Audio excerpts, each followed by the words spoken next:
Last month, a viewer asked in the comments about the method for making latte art, and also talked about some heavy topics like life and dreams.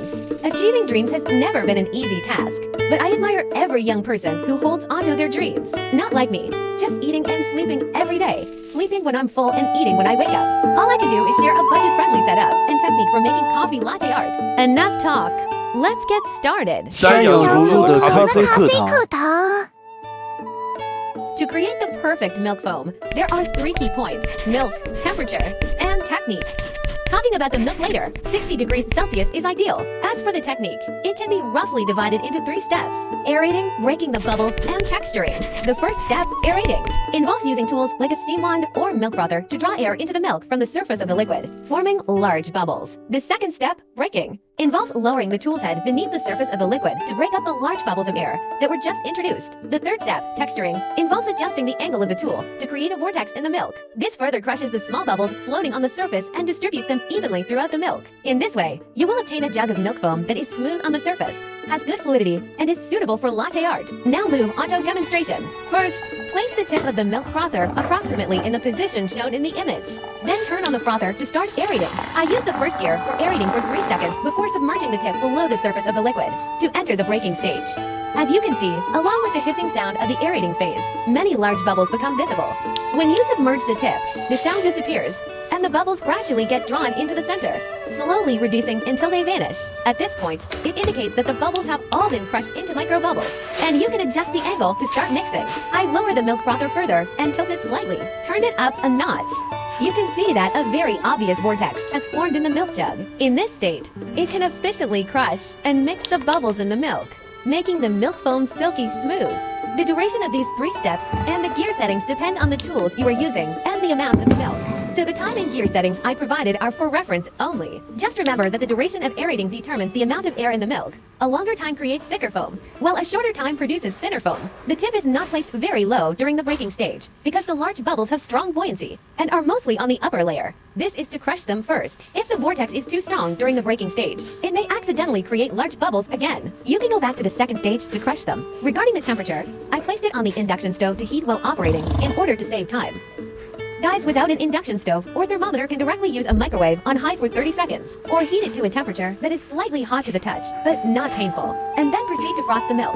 The lower the temperature, the less durable the milk foam is. However, it is less likely to separate. The higher the temperature, the sweeter the milk becomes, and the milk foam lasts longer, but it will separate more quickly. However, if the temperature exceeds 60 degrees, the proteins in the milk will be damaged, and the sweetness will be lost. In the third step of texturing, it is actually enough to continue for 30 to 60 seconds after the large bubbles are no longer visible. Here, I continued for nearly 2 minutes just to ensure that the milk foam is fine and smooth enough to avoid having to reshoot the video. Beginners can also appropriately extend the mixing time to increase the success rate of latte art. But remember, only the silent vortex state is effective texturing.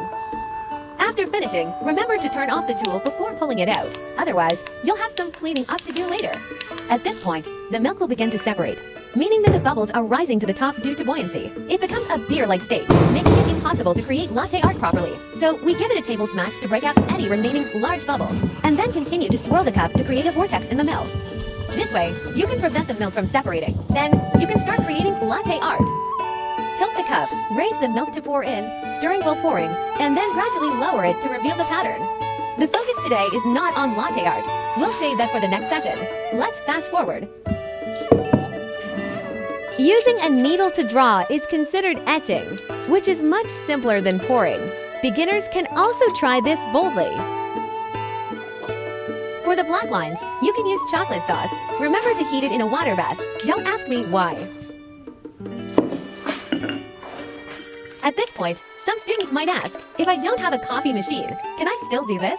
Actually, you can also use a moka pot, or even buy pre-ground coffee. You can even use instant coffee.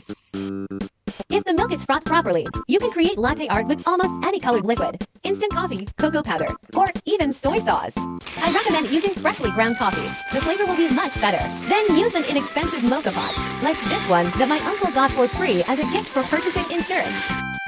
Manual puck prep. To achieve a rich flavor and clear patterns, I use espresso ground size, and it's enough to just press it down lightly with my fingers to level it. Pour in boiling water until the water level reaches the bottom of the pressure release valve. Assemble and tighten it securely, being careful not to burn your hands. Place it on a heat source to heat, and heat the milk on the side to save time. Frothing method is the same as before. Hissing while aerating. Submerge the tips and crush the bubbles. Adjust the angles to create a vortex. It's coming out.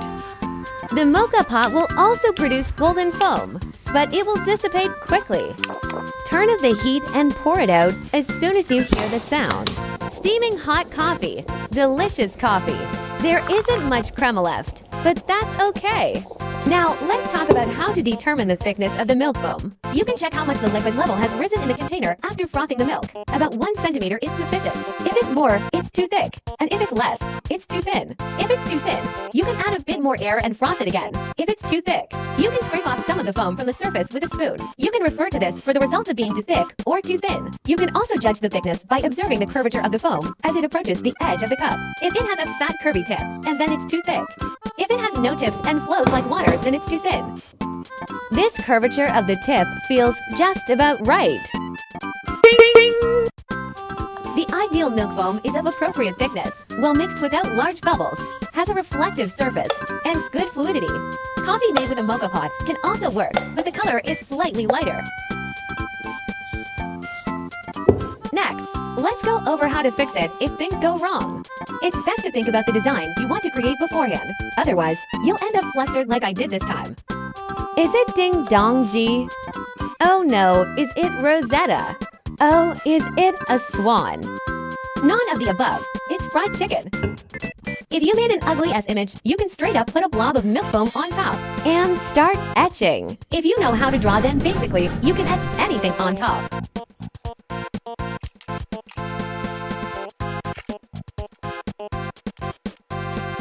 Let's take a close look at the milk foam.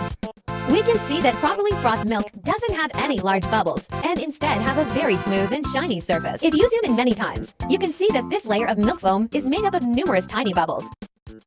Alright, those who are interested can try it at home. Looking forward to seeing the various coffee creations you come up with. Dear viewer, I hope this video answered your questions. I wish you all the best and hope you will achieve your goals soon. Bye.